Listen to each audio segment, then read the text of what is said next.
and Eddie joins us now via Skype. Eddie, good to see you, my friend. God bless you, and congrats on the book. Thank you so much, and God bless you, and thank you for having me on. I appreciate it, and Of I course. appreciate all the support the whole time while we were going through that, and even until now from you and your husband. It's, I tell you, watching this, and we got to know your story, obviously through a lot of mutual friends, but your wife using every social media channel to really tell your story while you were unable to. And that's how this is like a movie. This was just unbelievable what had happened. And really quickly, for those who may not be familiar, but I know would love to read the book, just really quickly, tell us what you've been through, because you served your country and then you come home and now you're being essentially punished for serving your country and you have to fight for your freedom now. Yeah, so I mean, it basically, at that point, I had served up to 18 years in the military, for those with the Marines, and then the rest with the SEAL teams.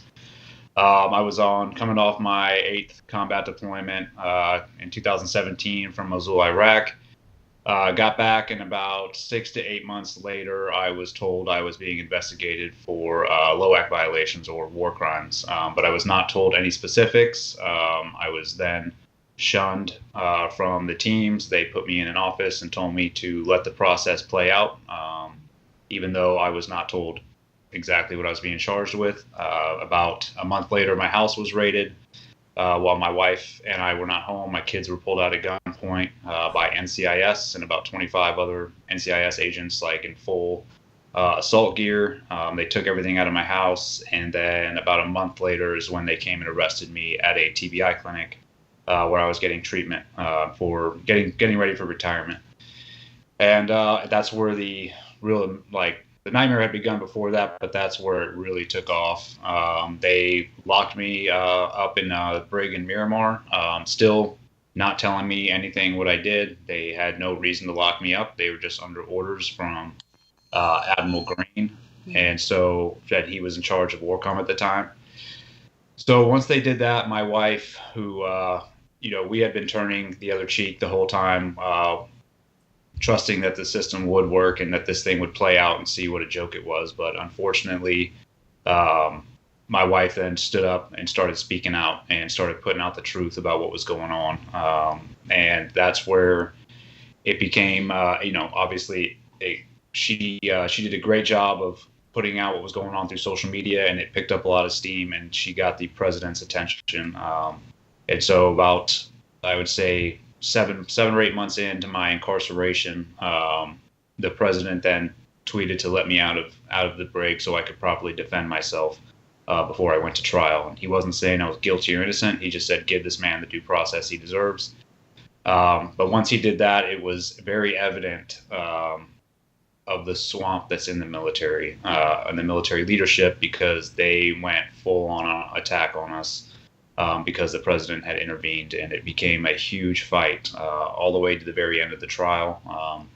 A lot of back and forth, a lot of corruption, and I mean, there's so much, and that was the purpose of writing the book, because I really wanted to highlight all the injustices and the corruption that go on within the UCMJ and the military itself, and but I also wanted to highlight, just what my wife and my brother both did for me, and how they took on the government and the media and won. And it's inspiring, even, to me. My wife she's definitely my hero, and just to go, when I was going back through and writing the book and just going through everything that she did while I was locked up. I mean, I'm super happy I got to write the book and tell her side of the story.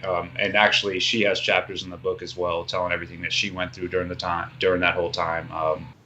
And so, the book has a lot of information in there, a lot of stuff the media did not portray during that time, because they were mainly one-sided and smearing me. So we put a lot of stuff in there that was going on, and a big thing that we came up with while writing the book was, like you said, Dana, like this whole story, you can't really make it up. It is unbelievable. And while I was writing it, I kept saying that. I was like, no one's going to believe this. So we ended up putting QR codes in the book. I believe there's about 25 QR codes. And as the reader is going through, you can go ahead and click on those QR codes.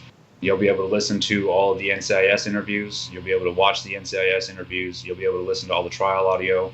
You'll see all the evidence that they supposedly had against me, but also what we had against the accusers and how they conspired. I mean, it's going to be laid out for everybody to see, and I want it to be as transparent as possible because I realize that this book is our side of the story, and that's somewhat biased, but I want the reader to see exactly everything that we went through and make their own decision at the end. Yeah, we're talking to Eddie Gallagher. His new book, Man in the Arena, which you can order.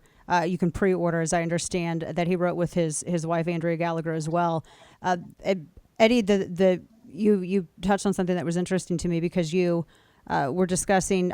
First off, I think the QR code thing is brilliant. That's absolutely brilliant because you're right. There's so much in there. And one of my favorite things was the moment that I would see something come out in the press, and I'm like, that looks suspect. I don't know about that. Boom, social media. Oh yeah, here's the actual interview where this person said this, and this was the allegation made, and this allegation was false. And it's just indisputable. But you also said something else that people really. It was when Trump personally intervened and got involved that people immediately decided, oh, Trump's standing up for this guy. Now we got to hate him too, as much as we hate the president of the United States. And you started getting that spillover hate that didn't help, but you started getting that spillover hate because that's the nature of things today. And so a lot of the caustic stuff that I read about you really is stemming from these people who were going after the president, who intervened and said, no, he's keeping his trident, he's keeping this, and you're going to let him out. Exactly. Yeah. I mean, it was really a lesson.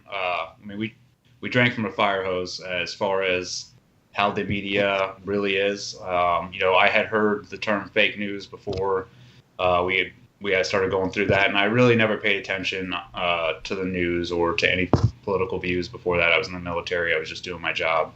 And while we were going through this, I definitely saw the change from. I mean, they were writing some smear articles, but once the president intervened, I turned into a political football, and it was just, from the media and also from the NSW command. And I was just being tossed back and forth.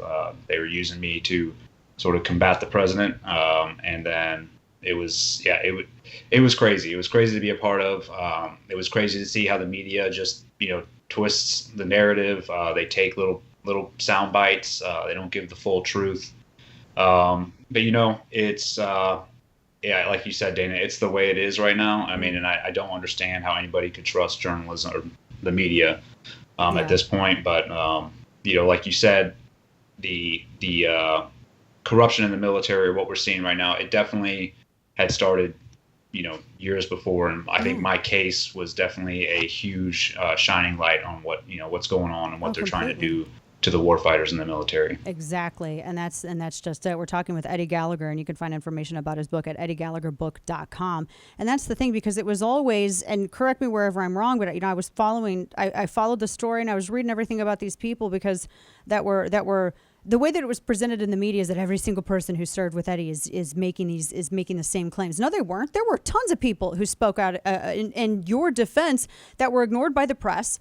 They were ignored by the people who were trying to falsely prosecute you. And I mean, I just keep looking at not convicted of a number of different charges. You were found innocent of a number of different charges. I mean, they threw absolutely everything they could at you to try to get something. I mean, this is also sort of what we saw with some of the people in the administration.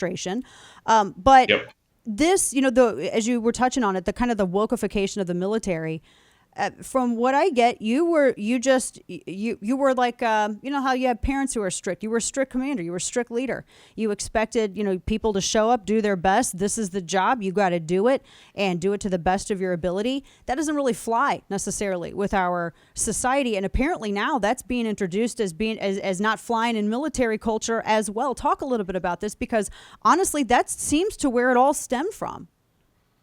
Sure. I mean, I was told after I had come back from that deployment, and then once all these accusations started coming forward, the narrative that the NSW leadership put out was that I was too old school. My leadership style was too old school and too gruff. Honestly, like that right there to me is a problem or that is the problem, is calling it old school. Like, that means you are trying to change the way that we've been doing things, in the past for, however many years. And I was told that if I wanted to continue on, that I would have to learn how to treat these new SEALs coming up with kid gloves, and that, they to be more in touch with my, emotions and feelings, and be in touch with theirs. I mean, it's definitely very different than how I was raised, and that was a huge eye opener to me. That they are trying to change the military into something that it shouldn't be. It's definitely not making it a better fighting force. No, it is not, so, for sure. We're seeing it now more than ever. Yeah, we're talking with Eddie Gallagher. One last question for you, EddieGallagherBook.com. I love seeing the pictures of you living your life and your family's so happy y'all are back together after weathering that storm, which few people could. What is the biggest misconception that you think that the press has presented to the nation about you? Something you want to correct, the thing that really hurt you the most? The press is, they still put out stuff now. There was an article that came out, a Rolling Stone article came out, and it was all about, I guess, the Green Berets and stuff that's going on there. But of course, in the beginning of it, they said my name and brought me up and called me Eddie freaking evil Gallagher. And they continued to try and slander me and say that, I'm some kind of psycho. And that's, that's like the farthest thing from the truth.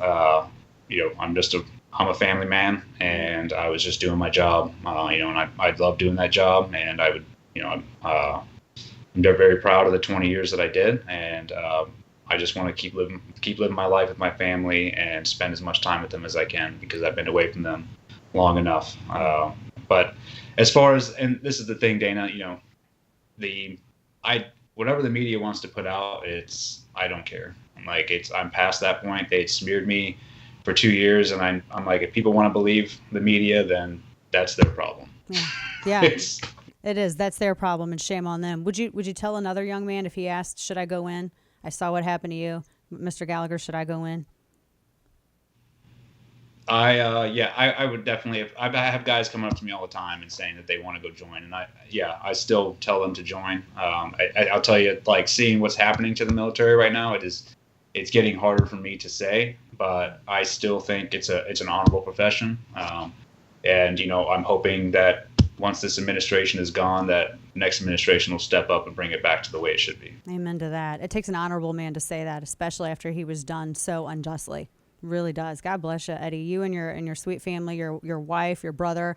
We're grateful for your service and everything that you've done, and you have an army of people behind you, I know, as you know, and we're so happy that you're out living life. Love to see you out there fishing. Although I saw you doing the Murph challenge out there, my gosh, and it looked pretty hot outside. I was just like, I'm happy here in my air-conditioned gym. That's okay, but it's good to see you living life. Got to have you and Chris down to go fishing and hang out sometime. Amen to that. We'd love it. We'd love to. Eddie, all the best to you and your family. Thanks so much, my friend.